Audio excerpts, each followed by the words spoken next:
na atuação, a gente sabe que o médico emergencista, ele precisa estar muito preparado, porque o paciente, porta aberta, pode chegar a qualquer perfil clínico, qualquer CID, né? E aí, quais são as habilidades, Alexandre, que você entende que o médico que vai atuar ali na porta como plantonista na emergência, ele ainda não é um especialista, né? Ele vai se especializar, principalmente motivado aí vendo você, mas ele precisa se desenvolver, porque muitos profissionais saíram ali, às vezes nem fizeram residência, estão ali fazendo e estão na emergência. Quais são as habilidades que ele precisa desenvolver? Vamos pensar do ponto de vista, né, do raciocínio e também habilidades técnicas. Nós costumamos dizer, só para a gente introduzir aí, que a medicina de emergência, ela costuma atender os 15 minutos mais legais de cada especialidade, né? Então, ela vai atender as coisas mais legais da cardiologia, as coisas legais no sentido de mais legal, mais legais mais da neurologia. cabulosas, eu acho. Né, tem gente que não vai querer atender a parte crítica da especialidade. Então, eu brinco que a gente atende os 15 minutos mais legais de cada especialidade. Quais que são, né, o que a gente precisa desenvolver em termos de capacidade, habilidades? Primeiro, eu sempre falo para os meus alunos que a gente precisa excluir aquilo que mata, né? Então, por exemplo, o paciente chegou com uma dor torácica, ele pode ser uma dor osteomuscular? Pode ser uma crise de ansiedade, pode ser uma questão dispéptica, né, relacionada a uma gastrite, a um refluxo, mas eu tenho que excluir aquilo que mata o doente, aquilo que mata rápido, né, o infarto, o TEP, a dissecção de aorta.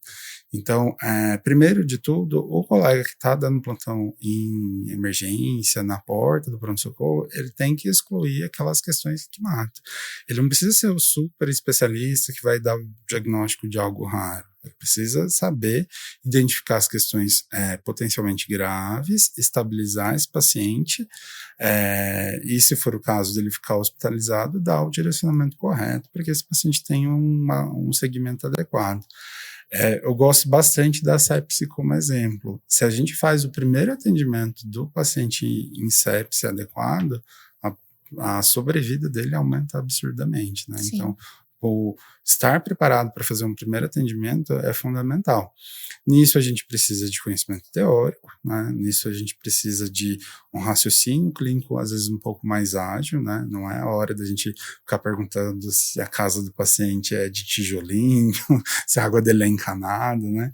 Tem momentos que isso vai ser importante, mas ali no pronto-socorro, na emergência, nosso foco é realmente tirar esse meu paciente da gravidade. A gente vai ter a questão dos procedimentos, né? Muitas vezes vão ser necessários a intubação, sedação, punções, né? Seja de acesso. Hoje o ultrassom aí trouxe muito ganho para a especialidade. Point of care, né? Point of care. A gente precisa também saber se comunicar com esse paciente, né? Um paciente que muitas vezes vai estar com dor, com falta de ar, vai estar rebaixado. A gente tem que saber se comunicar com a família desse paciente. Isso que eu ia falar, uma família agitada, nervosa, preocupada, né? Isso. Muitas vezes os colegas falam, nossa, porque a família está surtada, porque a família está gritando. Porque... Gente, eles estão perdendo alguém muito importante para eles. Então, esse sentimento de desespero faz parte da nossa reação ao estresse, né? Então, a gente tem que saber, né, acolher essa família, né, acalmar eles, fazerem eles nos ajudar a ajudar o paciente. A gente tem que saber gerenciar conflitos, né? É uma área bem crítica. Saiu um estudo recente que hoje a medicina de emergência é a especialidade com mais incidência de burnout. Então, até 63% dos colegas que praticam a especialidade em algum momento tiveram burnout. Sob muita pressão o tempo todo, né? E isso a gente se estende para a área multi também, né? Não só... Muitas vezes é um local que o RH de enfermagem é deficitário, né? Tanto o enfermeiro quanto o técnico de enfermagem. Então, nós temos que aprender a gerenciar conflitos, temos que aprender a dar mais notícias, né? Eu já escutei de um colega de um hospital privado que falou assim, a gente não paliativa o paciente na sala de emergência, né? Isso não é o papel da emergência, às vezes é. Sim. Às vezes o paciente não vai ter a vaga de UTI, não vai ter a vaga de enfermaria e vai ficar ali comigo um tempo, né? Então, e se ele tiver indicações, eu tenho sim que conversar com a família sobre isso. Então, hoje, a gente precisa dominar muita coisa para fazer um papel adequado. Eu brinco que um bom gestor de emergência, antes ele foi um bom plantonista. Eu brinco também que mesmo o plantonista, por mais que ele não goste de gestão, para o plantão dele ser tranquilo, ele tem que ser um bom gestor, ele tem que saber administrar ali o espaço, né?